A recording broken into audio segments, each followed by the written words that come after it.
To introductions, just a couple of reminders. If you could please mute yourselves during the presentation. And if you have a question while Leonard is speaking, feel free to type it in the chat box and we will get to it in our Q&A. And at that time, you'll also have an opportunity to verbally ask your questions as well. And you can also use your raise hand feature later on if you have a question for us when we get to Q&A. So most of you know the story, but I'll give you an abbreviated version tonight. In July of 2021, while we were emptying out 10 Upper Main Street to prepare for our construction project, we had movers that specialized in moving libraries. And it took 4 days to move everything to storage and also to our temporary location. And they had to move a very large, heavy oak table that was located in the upstairs Connecticut room. And I was not there when this happened, but they had a bunch of big guys who got the table out of the room, and they decided that instead of coming down the big front staircase, they were going to lower it over the mezzanine railing into the main nave space of the library. And they had some guys down below who were going to grab it and bring it down. And as they tipped the table up over the rail and lowered it down, a drawer slid open, a very large drawer that covered about half the size of this big table. We had never seen the drawer. There were no handles or knobs. We didn't know the drawer was there. And when the drawer slid open, papers started coming out, and they emptied it out and put everything on the circulation desk for me to find when I got back a little while later. And there were 101 items, most of them posters, many of them from World War I, World War II, both from US government issued posters. There were 10 very well preserved posters from National Children's Book Week, which Leonard talked about last month when we had our first program. And there were state proclamations from various governors of Connecticut dating back to World War I time. There were some local posters. There were some other different examples of ephemera, all kinds of interesting things in there. There was an amazing poster from the 4th of July in 1918, just months before Armistice Day. And it was screen printed in Millerton, New York. And it detailed all the activities that would take place on the Sharon Green. So it's hard to imagine, it's hard to believe, but a lot of the items in the drawer were over 100 years old, and they clearly had not seen the light of day in a long time. Some of the posters were still folded up, had never been used. You can still see the address stamped on them. They just came in the mail without an envelope, I believe. It had the library, and the return address was, US government, War Department, or printing office, all these different places. Others were, folded, unfolded, torn, ripped, had thumbtack holes in them, old tape on them. So they clearly had been used. Some had been, dates had been scratched off, and Children's Book Week, they decided they would celebrate a different week than was on the poster sometimes, something like that. So lots of interesting history there. Really, really exciting to find. By the way, if you missed Leonard's program on the children's book posters, it is on our YouTube channel, which you can access from our website. We then went on to apply for a grant from the American Library Association in conjunction with the National Endowment for the Humanities. And we received $10,000 earlier this year that has allowed us to catalog, research, make a really good database of what we have, find out if other copies of the posters are extant, what's unusual. It also allowed us to begin to assess the posters with the help of some experts. We've begun to digitize them. They'll soon be available, we hope, through our website and possibly through the Connecticut Digital Archive, the ones that are not available anywhere else. And it will also allow us to restore and frame some of the posters. So we're very excited. And in our newly renovated building, we will have storage built in, and we will also have posters on display. And I'll just quickly add that this Saturday from 5 to 7 p.m., there'll be an opening reception at the Sharon Historical Society next door to the main library. And they now have up on the walls a small sampling of the posters. So you can go anytime between now and December 22nd, I believe, and see an assortment of things from 1917 up until the 1950s, early 60s. both World War I, World War II, and also things from Children's Book Week and a couple of special local and Connecticut items. So it's a lot of fun. They did a really nice job hanging it. So I hope you can stop and see it, or perhaps come to our reception on Saturday afternoon. So tonight, Leonard will be focusing on the World War I era posters. And we're so happy to have you back, Leonard. Leonard is the author of more than 25 award-winning biographies, histories, interview collections, and inside looks at the making of children's literature. He's an expert on the history of illustration, and Leonard has curated numerous exhibits, including the New York Public Library's landmark exhibit, The ABC of It, Why Children's Book Matter. He's a founding trustee of the Eric Carle Museum of Picture Book Art in Northampton, and his literary archive is now in the collection of the Beinecke Rare Book and Manuscript Library at Yale. He teaches at New York University in the School of Visual Art, and he was just telling me a few minutes ago about his new book, which will be coming out in March, entitled Pictured Worlds, which I believe is a history of international children's book art. But tonight we're going to talk about World War I. Thank you so much, Leonard. Thank you. It's really so nice to be here again. And I love the story of how these posters were discovered. And you might think that posters about Children's Book Week and posters about World War II would have almost nothing in common, but they actually do. And before the evening is out, I will try to explain what those common points of connection are. Illustrators are often jacks of all trades, and as freelancers, they get involved in different kinds of art making. And so one connection, of course, is that some of the illustrators of children's books were also poster makers. And during World War I, artists in general were called upon by the government to, rise to their patriotic duty and participate in a very organized plan to publicize the government's attitude toward the war and what needed to be done, what citizens could do. And many artists, many of the very best illustrators in America rose to the challenge. So that's, in a nutshell, the story I'm going to tell you. And I'm going to share my screen because I have lots of pictures to show. Oh, I see. Okay. There we go. That was easy.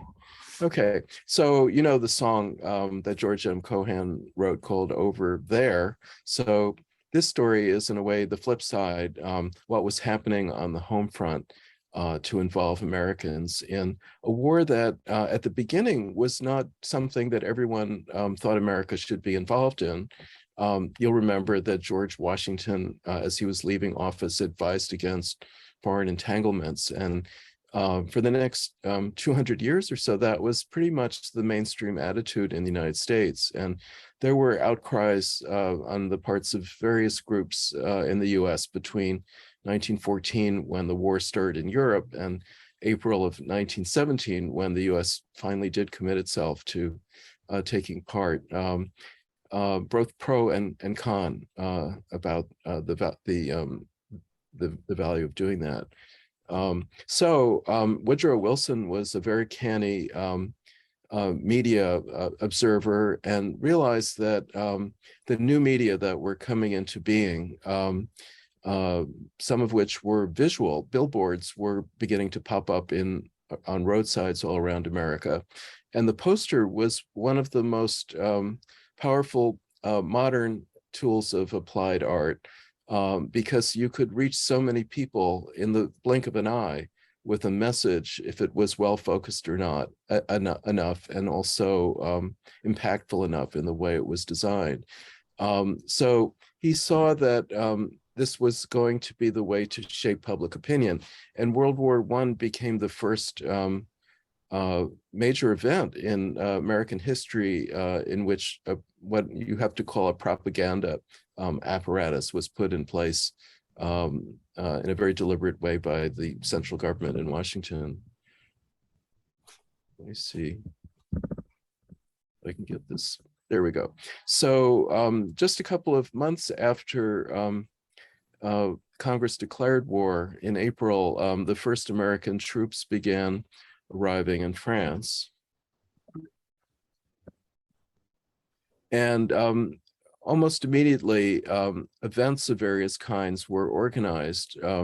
Here you see Charlie Chaplin in Wall Street making a public appeal for the sale of bonds to support the war. And here, I don't know if you can see it, but that's the 42nd Street Library. And these temporary structures were put in place, podiums and sort of small stage sets throughout the war period, where bonds could be sold, and military men, as you can see in the picture there, but also Hollywood stars would come and try to convince as many people as possible to do their patriotic duty and either enlist or contribute money to the war effort. Or, as you'll see, as some of the posters were focused on, they accepted books and phonograph records and all sorts of things that could also be sent overseas to make life better for the troops who were there for the fighting. Now, this is the man who Woodrow Wilson appointed to be head of what was called the Committee on Public Information. And that really was a euphemism for Committee on Propaganda, War Propaganda. And George Creel was a newspaper man. He was from the Midwest, was an editor of a newspaper in the far West for many years, and had been one of Woodrow Wilson's major backers when he was first running for president. And he was a very outspoken, brassy kind of personality, and had a great ability to marshal resources. So the first thing he did was to think about print propaganda that would be a way of informing the public and shaping their view of what was happening overseas. But he recognized that not everybody wants to sit around and read a pamphlet. And so he quickly turned to visual artists. And here, Cass Gilbert, the architect who designed the Woolworth Building, among other New York landmarks, explains why having posters seemed like a very good idea to these people. The purpose was to make the story of the war and what it meant a story that, I'm sorry, part of the words are blocked off. Okay, to make the story, make a story that one who runs may read, and to place upon every wall in America the call to patriotism and to service. So there was the awareness that not everybody wants to stand around and read a couple of paragraphs about the war effort, but if you could come up with images that were powerful enough, then the message would get across. The very first poster efforts really fell flat, and there were complaints going back and forth between George Creel and some of the artists. An example of posters that people decided were not up to the task might have a slogan such as "Food will win the war." What became clear very quickly was that an appeal to fact was not going to convince many people. The posters needed to have an emotional or even a spiritual dimension that would stir people on a visceral level. And that became the goal. Now, George Creel set up a special division of pictorial artists, and he appointed Charles Dana Gibson as the chair of that effort. Now, Gibson, you will probably know, was the creator of the Gibson Girl, a new ideal of femininity in America. In a moment, I'll show you examples of what that meant. But he was also the president of the Society of Illustrators in New York, which was the sort of fraternal organization for all professional illustrators in America. So that meant that his Rolodex was as good as any in America for identifying and reaching out to artists. And in the end, over 300 artists made posters, over 1,000 in all, for the war effort, accepting no money for doing it, and feeling, I think, that they had not only contributed to the war effort, but had made a statement about the importance of art in America, which at that time was just beginning to I think, gained traction with a lot of people. You can tell from the statements of some of the artists that they felt very defensive about being there with their easels and brushes rather than on the front themselves. But the war was a validation because their efforts really did change people's minds. Some of these posters were printed in editions of 1 million or more, which is pretty big number at a time when American population was much, much smaller than it is now. Okay, so here are a few photos that give you a glimpse of how the posters were on every wall in different sizes and shapes, and how a lot of people, including those women in the middle image, got into the act, and they don't look like they're dressed to be climbing up on a ladder and taping or gluing a poster to a wall, but they were game to do their part. Now, this poster committee met in New York, and almost all of them were men. And they would have their meetings at which different government agencies and also other public service organizations like the Red Cross and the Boy Scouts would send in their requests for the kind of poster that they thought would be most valuable from their point of view. And then the committee, Gibson and his sort of lieutenants, would gather and sort through all these requests and then make assignments. And then they would retire to Keen's Steakhouse for dinner. And these are not illustrators in these pictures, but this will give you a very good idea of what it was like. Illustrators in those days, and this was the generation just before motion pictures took off. These artists came of age in the 1890s and came into their the high point of their careers in the 1910s and 20s, sometimes 1930s.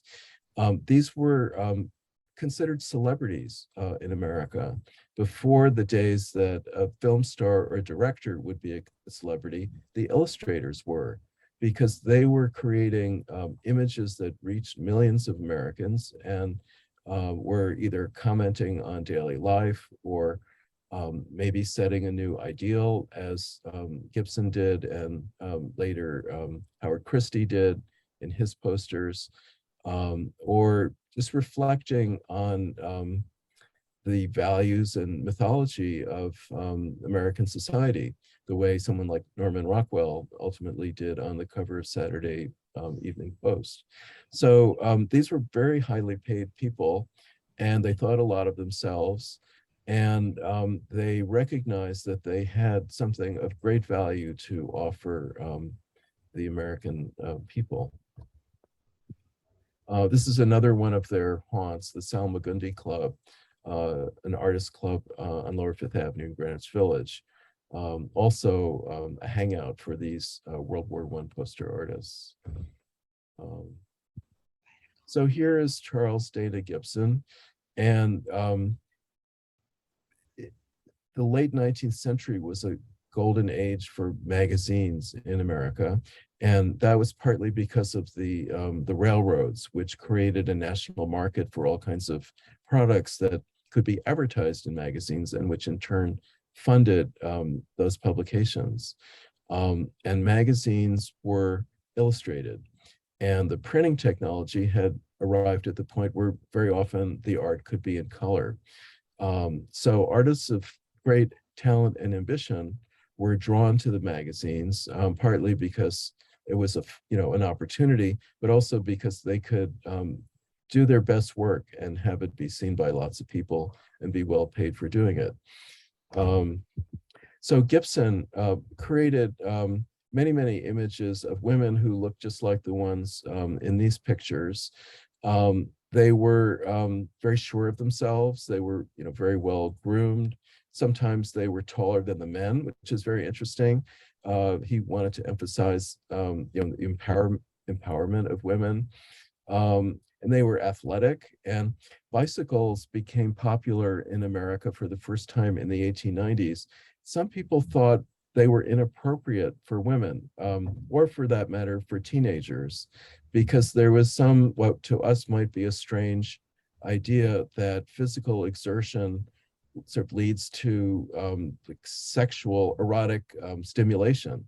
And so this was an unfit activity for certainly a woman to be engaged in. I mean, that was the prejudice of the time, but not Gibson. Obviously, he disagreed with that. So he was casting his vote for independence of women. And you can see that reflected not only at the higher end of society, those women we just saw were very well dressed and probably very well off, but also at a much lower economic level, because this was the first time when women were made welcome in offices in the cities that were growing at an incredible rate at the turn of the century. If you look at the women in the photo on the right there, they could all be Gibson girls. Whether they were imitating him or Gibson was observing them, I think probably more likely he was the one setting the style. You can see in that photo the incredible impact that he had. So when you look at his World War I posters, some of the pictures I'm showing you are not posters that are at the library, and these are among the ones that are not. But nonetheless, I wanted to also show examples of some of the other significant illustrators who were involved in this effort. You can see that the women in these posters, though they don't look exactly like Gibson girls, certainly look like very strong individuals, whether cast as a kind of saintly figure, mythic figure on the left, wrapped in an American flag, or as a farm woman who wouldn't be a stranger in a Bolshevik poster from revolutionary Russia. I mean, she looks like a sturdy comrade ready to wield her hoe on behalf of the new nation. So you're seeing in these posters new ideas about gender roles at the turn of the 20th century. Charles Buckles Falls was one of Gibson's captains in this effort. He was a younger artist. He came from Chicago and made his way to New York, as almost all illustrators inevitably did, because that was the center of publishing. It was where the work could be found. While still in Chicago, he was illustrating and decorating books.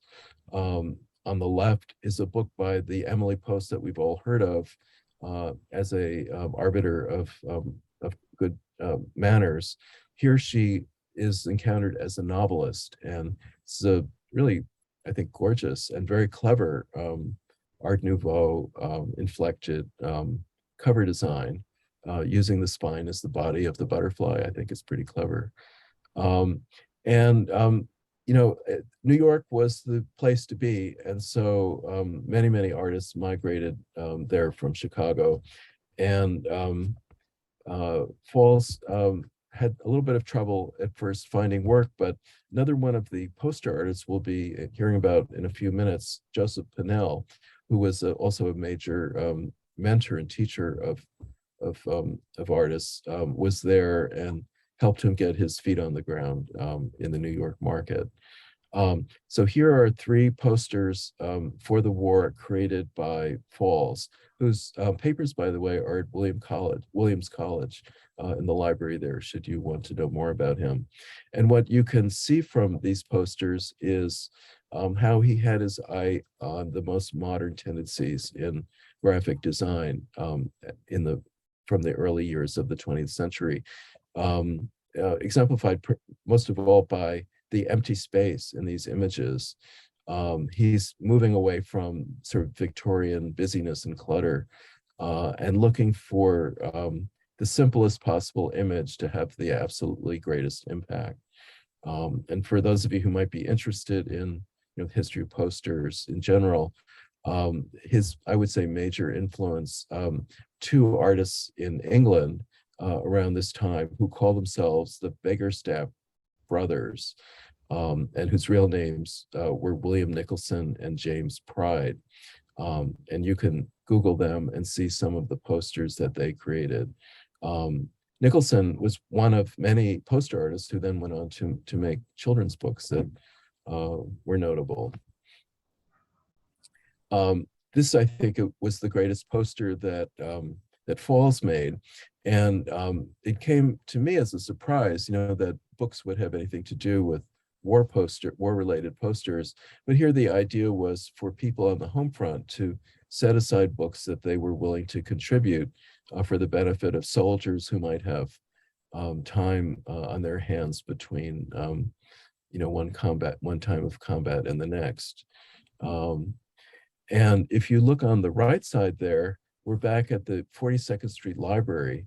And to the right of the stage that we saw in that first photograph of the library was this kind of easel setup. And as a kind of parlor trick, you might say, to catch people's, the interest of passersby, the poster artist would get up on the ladder and create an enlarged version of a poster that many people were likely to be familiar with, and to paint it on the spot so people could watch them work and be caught up in the magic of art making, and then hopefully be tempted to contribute some money by buying war bonds. And here is an example of Fall's first children's book, which was published in 1923, when he had recently become the father of a little girl. And it's an alphabet book, as you can see. And again, for fans of the British illustrator William Nicholson, it's very much like an alphabet book that he created a few years earlier.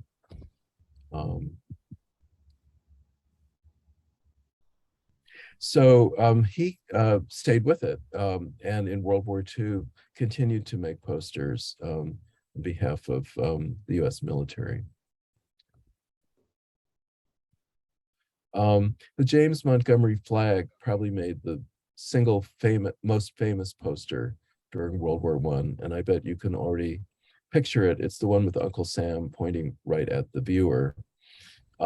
He looks a little bit like a character out of The Great Gatsby, and that's not really coincidental in the sense that his artwork and the artwork of some of his peers were very instrumental in the post-war years of defining the jazz age in visual terms. Here's a comment that he made, which I think tells you an awful lot about the status of illustrators in those days.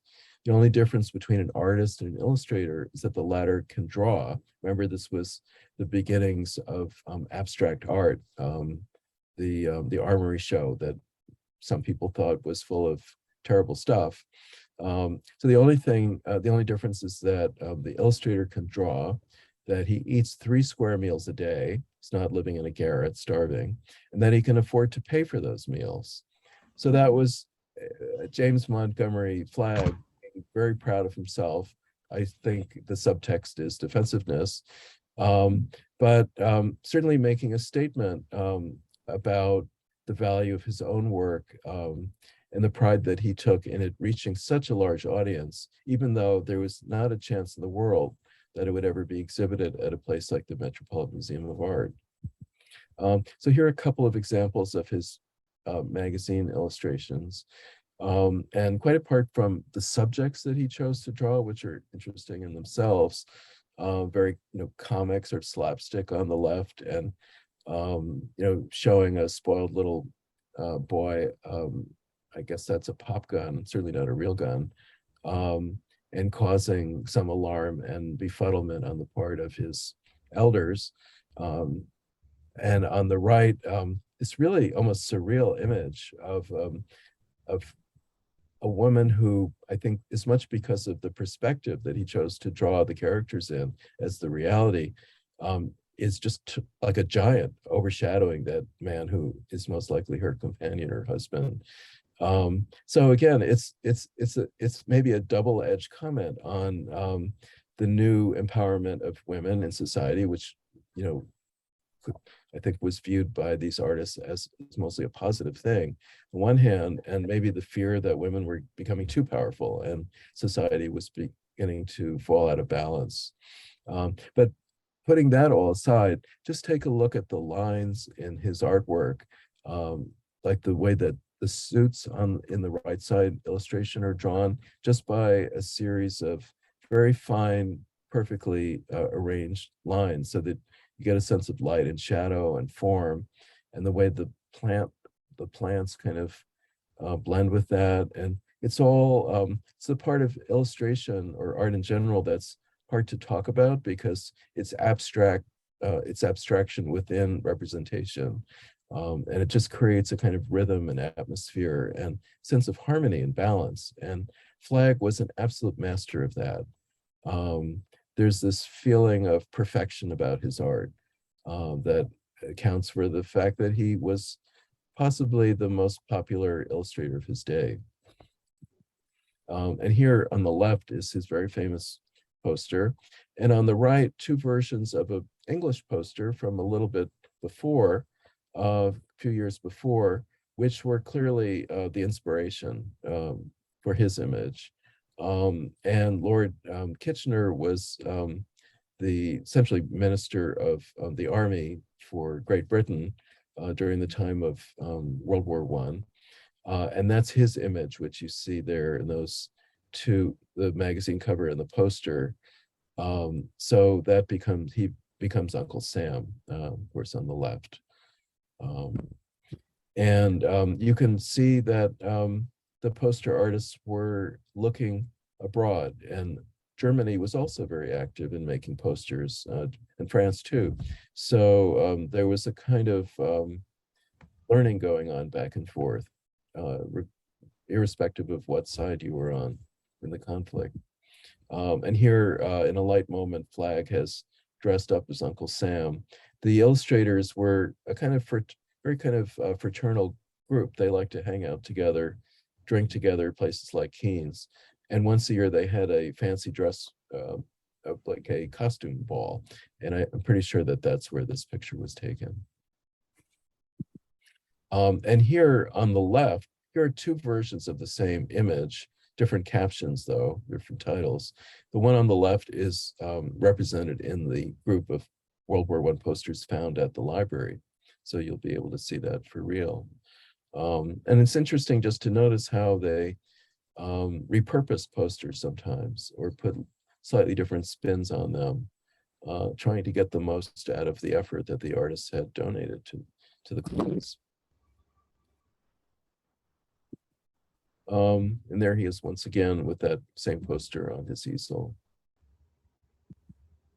So Joseph Pennell was, I think, a little bit older than a number of these other artists and was a very crusty fellow, not at all modest about his talent. He had studied with Thomas Ekin, was a painter as well as a printmaker, known for his etchings and lithographs.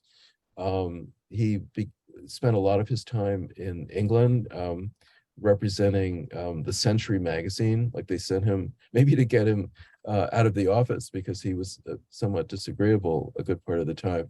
They sent him to England to send back pictures for that magazine of scenes from abroad. And while in England, he became friends with James McNeill Whistler. So he was very, very well connected. And one of maybe his main specialty was scenes of cities and also images of industrial locales, factories, things like that. He moved back and forth and was in New York around the time that the Flatiron building was built in 1903. And if you were to look at all of his etchings and other artwork based on New York City, it would give you a pretty good representation of what New York was like at the turn of the last century, which of course was a time of great growth and excitement. Here are a couple of examples of his of city art, obviously New York on the left and Paris on the right. And here is one of his paintings of New York seen from the harbor. So he was, very, very talented. And here is one from the library collection, which is representative of his interest in construction. And here it's a dry dock where I guess a battleship is being completed. And here is perhaps the most dramatic or melodramatic, depending on how you look at it, poster created during World War I. This is New York Harbor in flames. And you can see what the caption says, that liberty shall not perish from the earth by Liberty bonds. The original caption, which was rejected as too, I guess, scary, inflammatory, was buy Liberty bonds or you will see this. So this was an apocalyptic vision of how the war might end if Americans didn't choose to step up and support the government. Pennell was very proud of this poster, which was printed lithographically, which meant that it went through the printing press a number of times, each time a different layer of color added onto the others to arrive at the final version. And he published a book about how he made the poster. He was doing a lot of teaching in New York. I mentioned that he'd helped Charles Buckles Falls find work when he first moved to New York from Chicago. But he was, a mentor to a lot of younger artists. And so I think he saw this book as another contribution to art education in America. Just a couple more pages to show you. Now here's something unusual. A Jewish artist making World War I posters. Sidney Reisenberg was probably the only one. And he had grown up, like many boys in America, reading Zane Grey and getting caught up in the mythology of the Old West, even though he himself was, an urban child and had no personal connection to that world. But when he became an artist, he, as so many other illustrators did, gravitated toward the popular magazines. And here are a few examples of his work from that early part of his career. And it was kind of a given that the proper reading matter for boys in those days was adventure stories of one kind or another, whether about being out at sea or being chased by Indians or something of that kind, maybe being a soldier in battle. And so here are 3 posters that Sidney Reisenberg created for the war effort. And your library has an example of the one in the middle, which is considered one of the absolutely most powerful posters created during this period. And you can see, if you look at the fire coming out of those guns of the soldiers in that image, the influence of Zane Grey and action shoot 'em up storytelling that he had grown up with from the time he was a child, and putting the blood on the bandage of the lower figure in that image, and everything was calculated to make it seem as real and dramatic as possible. And this was painting. It was not printing in the sense of flat colors like you see, for example, on the right side, which is in a sense a more conventional poster style. And he was, close to being a fine artist in his in the sort of grandeur of his project. And it was, I think, through that and visual skill and the ambition behind it that he was able to command the attention of a lot of people with this central image.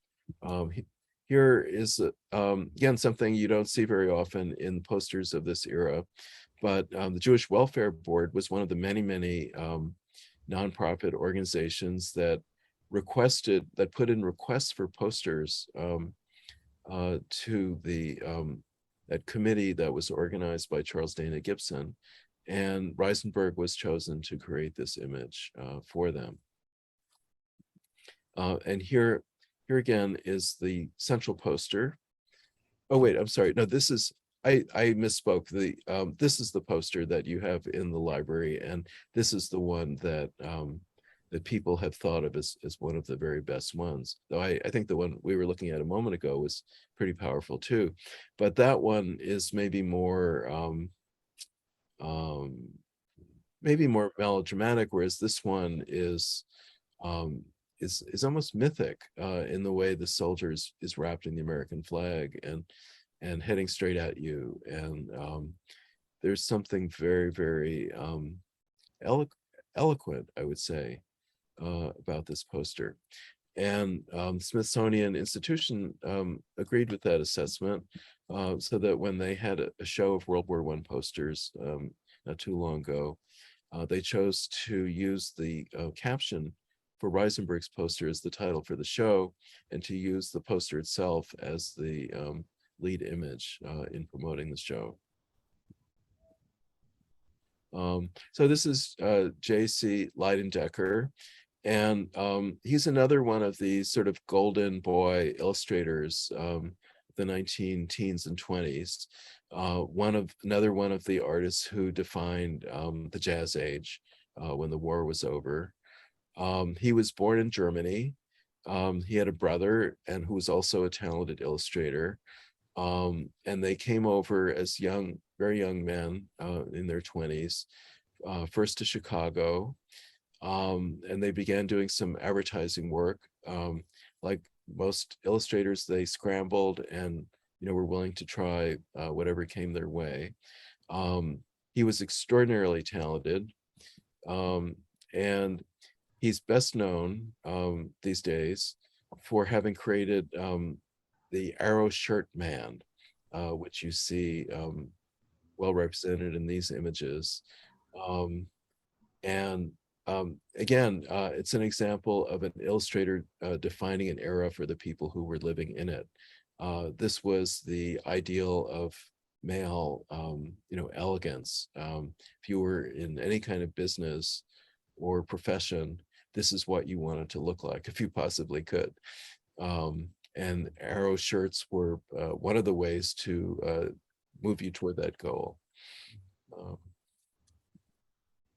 But he had other sides, and he also did art like this for the Saturday Evening Post, which was a very widely circulating magazine in America, starting from the end of the 19th century and well into the 20th.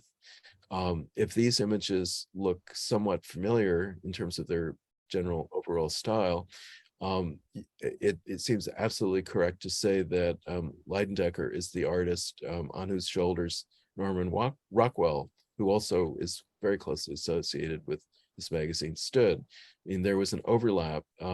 Leidendecker came along 20 years before Rockwell did, who began, I think, working in the teens for the Saturday Evening Saturday Evening Post. But the two of them were very expert at this sort of anecdotal realism, slightly caricatured view of human nature, as exemplified by the middle illustration, an eye for sort of representative relationships, as in the image on the right, the little newsboy encountering the wealthy businessman in the street. It's really a Horatio Alger image. And then this on the left, the very proud soldier who could be stepping out of a Frank Capra movie, except this predates Frank Capra by 15 or 20 years, and that patriotic turkey who is accompanying the soldier for Thanksgiving. So Leidendecker, all these people really that we're talking about were very inventive. They were essentially storytellers and masters of technique, and had a great ability to boil down concept to a single image that would appeal to large numbers of people, whether they were educated or not. So here is Leidendecker's probably most famous World War I poster, and this one you have in the library. And it's really pretty grand, isn't it? I mean, it's also, I think, kind of strange. The Liberty figure looks androgynous to me. And that Boy Scout in the foreground looks sort of otherworldly, and he's carrying that big, obviously symbolic sword that looks like it could be right out of King Arthur. But this, if nothing else, with all the gold and all the grandeur of this image, it certainly was going to get your attention. And that was what Leidendecker was best at doing. There is another one of the major illustrators of that time, Howard Chandler Christie. And Christie is credited with having come up with a like the next phase in the reappraisal of femininity in America. After the Gibson girl came the Christie girl in the 19 teens and 20s. First, he cut his teeth as an illustrator in making wartime images, starting with the Spanish-American War. And he also painted portraits of a number of presidents, including Harding and Theodore Roosevelt and Coolidge. So he was moving in the circles of power at the beginning. But then he had a kind of epiphany and shifted his interest away from martial images toward the new American woman. And here are some examples. Again, we're back in, I think, Gatsby territory. And these women are also very confident, but I think they're not so prim and proper, and they're more feminine and maybe in some ways more adventurous than the Gibson girls were. And look at that one second from the right. It's an amazing transformation of James Montgomery Flagg's Uncle Sam to this very, I think you have to say, seductive woman looking out at the men of America, inviting them to join the military and perhaps, meet her. So it was a new and really bold way to approach recruitment and also to think about women in America. And here are two posters for the war that he created, that Christie did. And again, they're heroic, but the women are very strong and feminine at the same time.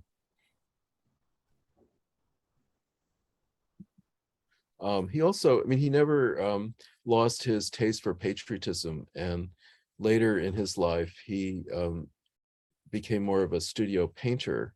And this very, very large historical painting about the signing of the Constitution can be seen in the US Capitol building, in the stairwell of the House of Representatives. So Dan Smith is someone who very few people, I think, have heard of these days. And the explanation, which is often given, is that his work appeared primarily in daily newspapers.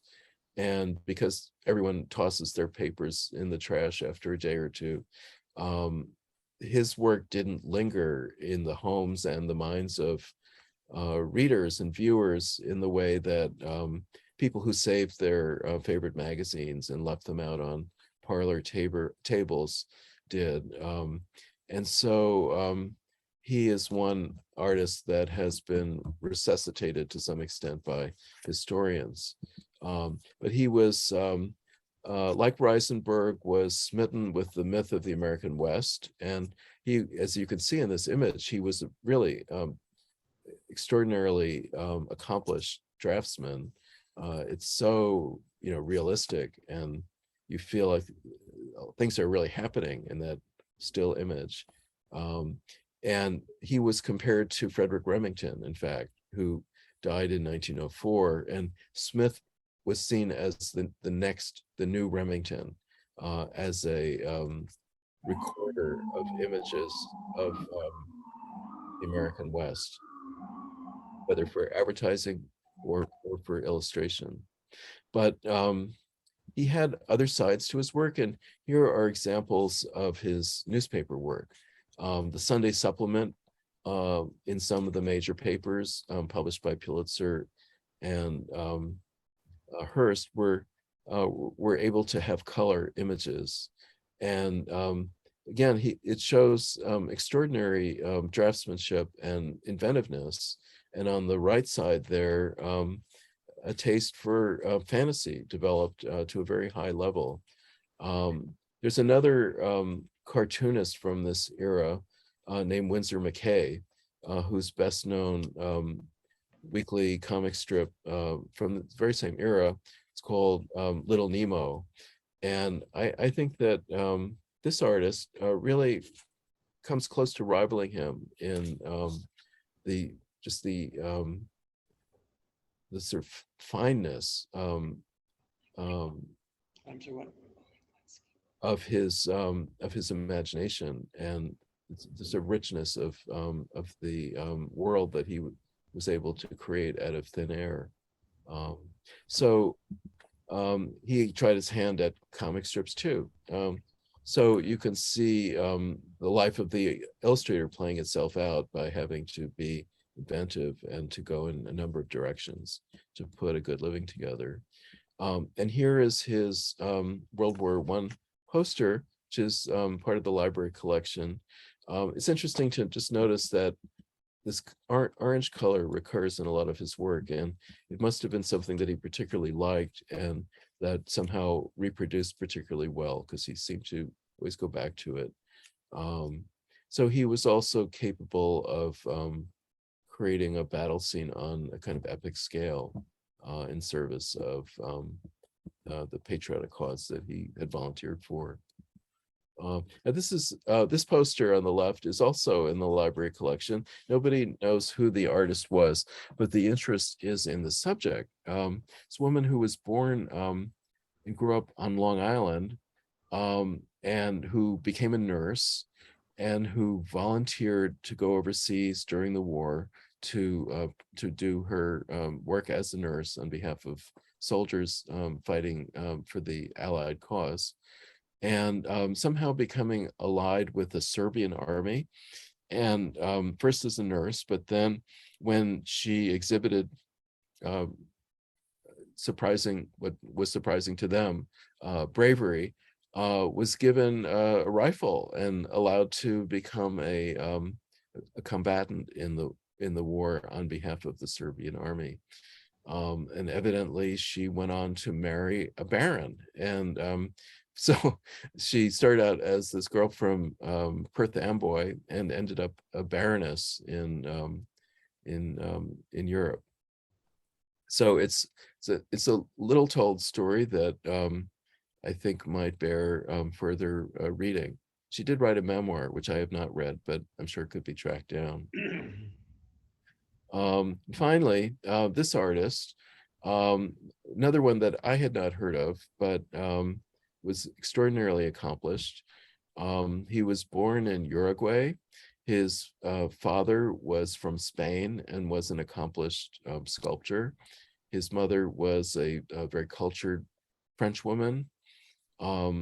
After living in Uruguay for a few years, the family moved first to Spain and then to New York, where Francis was, having already learned a lot about art from his father, began his very full art education, which was partly played out at the Museum School in Boston and then various art schools in New York. Later became an art instructor himself, and one of his students in New York was Georgia O'Keeffe. But he was much more than an art teacher. He was painter, became known as a portrait painter, somewhat like John Singer Sargent, specializing in portraits of people at the upper reaches of society. He was known as a muralist and also as a magazine illustrator. So he was the guy who could do it all. And let's see. So here are two examples of his paintings, which you can see were influenced by French art. The one in the middle, I think, could have been done by Monet, for example. And on the right is a poster showing probably the influence of Goya, I would say. Here's a drawing that he did. He was a wonderful artist. I would love to be able to look at this drawing every day if I could. There's so much character and life in those pictures of the children at, I guess, a birthday party. And here is another poster from the library collection. And this is where Children's Book Week and World War I, in a sense, come together. Because in the years just before World War I began for America, there had been a lot of talk in the publishing industry about organizing in a more serious way to make the best possible children's books available to America's children. And plans were discussed for a Children's Book Week, a national literacy celebration, and the publishers were beginning to have specialized editors whose job was only to focus on publishing the best children's books, something that had not happened anywhere in the world before. It was never seen as a specialty. Then the war interrupted everything. And it was when the war ended that talk was renewed and plans were made. Children's Book Week was first celebrated in 1919, which was the first year after the war. And this poster, which we're looking at now, was a kind of bridge to that better future that Americans were hoping for once the so-called war to end all wars had finally come to a conclusion. And the thought was, well, all this terrible destruction, and now it's time to do something good for the next generation. So that, I think, is what this poster, epitomizes, and it led to the posters that I talked about last time. This being the first one, even though it says 1920, this image was first used in 1919 for the very first year of Children's Book Week. I thought I would just end with a quote from D.H. Lawrence. People talked a lot about the burnt out generation that came in the wake of World War I, because there had been so much destruction. And I think people leading up to that time had thought that science and technology was leading toward greater and greater progress for everyone. The Industrial Revolution was essentially a very good thing for humanity. But here, machinery and science had been turned against people on a grand scale and caused untold carnage. And Lawrence said, this is how he put it, he said that all the great words were canceled out by the war, which was a very eloquent way of saying that the war was so violent that it was unspeakable. There was no way to talk about it. What we find, I think, is that when words failed, pictures came along to fill the breach. And these poster artists were the beginning of what became a very important part of 20th century history, which was visual communication, sometimes for advertising, sometimes for propaganda, sometimes for pleasure and enlightenment. But it became more and more our language. And I think that's what the legacy of these posters really is. It was the beginning of something, not the end. So thank you very much. And I would be very happy to hear comments or answer questions if anybody has some. Thank you so much, Leonard. It's fascinating. It's exciting to learn about all of these and some of them that we have in our collection now. Does anyone have a question to start us off? Go ahead, Tom. Yeah, Leonard, marvelous talk. Wow. Good. And those posters are just so very, very powerful. But we don't have anything comparable today, obviously. And I think we all have a sense of why we don't. But I guess I'd like to hear your explanation of why this is kind of something that has gone by the wayside. Well, I think posters were primarily an urban phenomenon, and the early 20th century, millions of people were moving to cities, leaving farms and smaller towns behind. So they were the images that were meant for masses of people who were all in the same place at the same time. And after the Second World War, a lot of people moved to the suburbs, and in somewhat the same way that posters became less important, so did store windows. A subject I looked into a long time ago.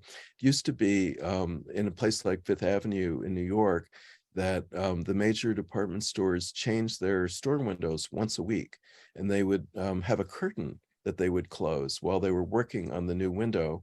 And then everybody knew what day of the week and what time of the day the curtain would be opened and the new windows would be unveiled.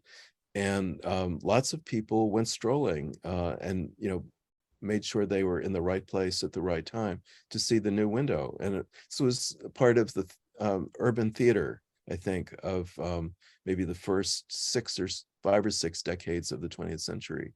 But then when people got into cars and homes in the suburbs, it became much less central, to the way people learned about fashion and other things that they might want to buy. And people stopped strolling in the way that they had in previous decades in cities. There are a lot of cities where the city center became hollowed out.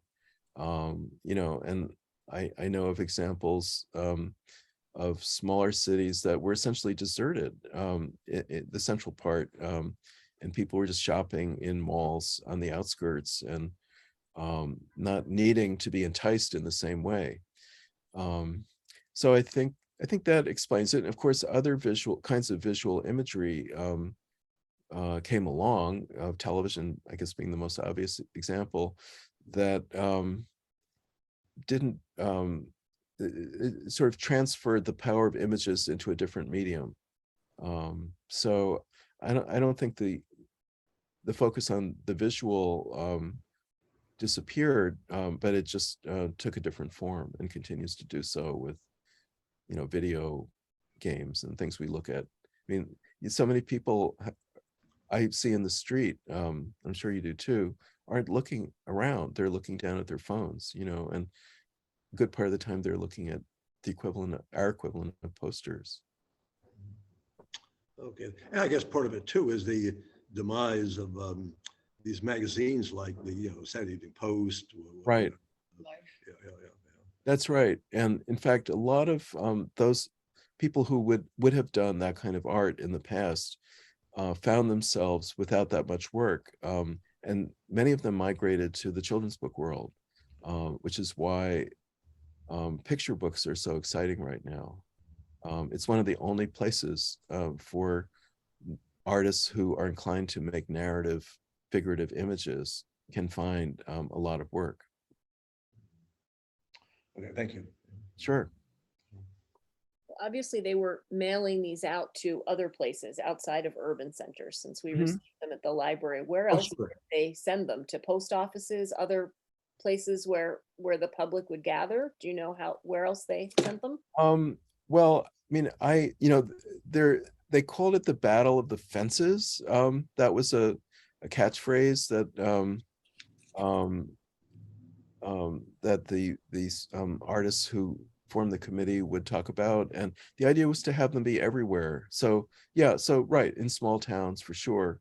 But I think I think fundamentally it was an urban phenomenon, and because how else could you reach 1 million people in a glance, basically? That was the way, and sometimes they were very large, and so then they were called billboards, and they put them on roads in out of the way places as well as in more populated places. So so there they were thinking of not just pedestrians, but people driving around, so they were finding all kinds of ways to put images in front of as many people as possible. Yeah. You showed us one example that was very colorful, and you said it was made as a lithograph with the layers of color. Was Yes. it unusual? What was the normal? How were most of them produced? What kind of printing did they do? I don't know that much about it. I think that Joseph Pinnell's image of the apocalypse was, I think, considered particularly subtle. There were several colors overlaid. Every time you go through the printing press for another color, to add another color on top of the ones that are already laid down on the paper, it costs more. It's more time on the press, and it has to be lined up perfectly, or else it'll be botched, as an image that doesn't quite is out of focus, essentially. So I would guess that many of them were printed in the same way, but maybe with not as many colors as his was. That's probably what I'm guessing, but I think it's likely that's the difference. So if you remember Leidendecker's poster with all that gold, the shield and the big sword, I mean, that must have been a very complicated poster to print as well. I mean, gold is, as a pigment, is more expensive than other colors. So that's considered a kind of luxury option. The picture of Uncle Sam by James Montgomery Flagg, I read, was circulated in an edition of 4 million. So, so it must be that, I mean, when you're printing so many images, so many copies, the price, the unit cost, as they say, goes down. So they must have just tried to blanket the country with that one, so, the most remote outpost, some little tiny town in Montana probably got it, and it was probably all over New York too. Any other questions? Could I say something? Sure. I just wanted to thank you. You've just done a marvelous job of elucidating an area that we knew nothing about at all. And it's fascinating to learn about these artists and their methods and what they've done, and the whole propaganda about World War I. And we're looking forward to hearing you speak again. Oh, yeah. Well, I would look forward to that also. Yeah. I think I read that quote from James Montgomery Flagg about the difference between an artist and an illustrator, and it was very much weighted toward the illustrator as being in the better position. But there were other quotes where, let me see if I can find it. Yeah, I'll just read this. It's from Gibson, Charles Dana Gibson. He says, "This was the first time in the history of the United States that the government used pictorial art in connection with the war, and all departments, recognizing its importance, used this direct agency in every appeal to the public. In the war, artists stood on their own feet as part of the social structure. The government wanted them, the government used them, and they made good." And here's an interesting choice of words. In so manfully answering the roll call of patriotism, as if being an artist might be sort of a dubious choice for a man. In so manfully answering the roll call of patriotism, like the men in blue and khaki, the artists incidentally shattered the foolish fallacy that they were dreamers with loose hair and still looser morals, individuals who never knew the value of time. So it's a kind of a remarkable glimpse of the artist's self-image, and how at least Gibson thought that the war had been transformative for them. I know we didn't assign you the task of talking about World War II, but I'm just wondering, closing, if you could, it seems to me that the posters I've seen from World War II, they don't have the same quality in the artwork in general as the World War I posters. Is that fair to say? Do you know?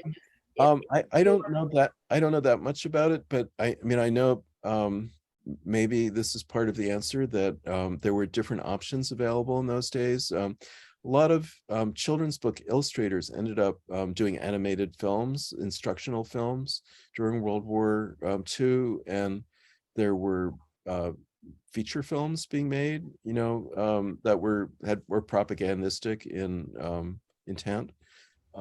So maybe I think the earlier period was much more the time of the poster artist, in general. And what those artists would have been doing a generation later is interesting to speculate on. I know that Charles Dana Gibson, for example, felt that his time had passed, in the years after World War I. People lost interest in his sort of signature character, the Gibson girl, and he ended up just doing sort of painting for his own pleasure in his later years. So that can happen, and maybe that was generally what happened to these artists. They had their moment, and then suddenly what they were doing seemed obsolete on some level. That's very interesting. Any time for one more question, if anybody has one? No? Well then, thank you so much, Leonard, and thank you Oh. all for being here. Yeah, thank you, Larry. Great talk. I really totally enjoyed this, and I just love having anything to do with this great story of the discovery of these posters, which is one of the best things that can happen at a library.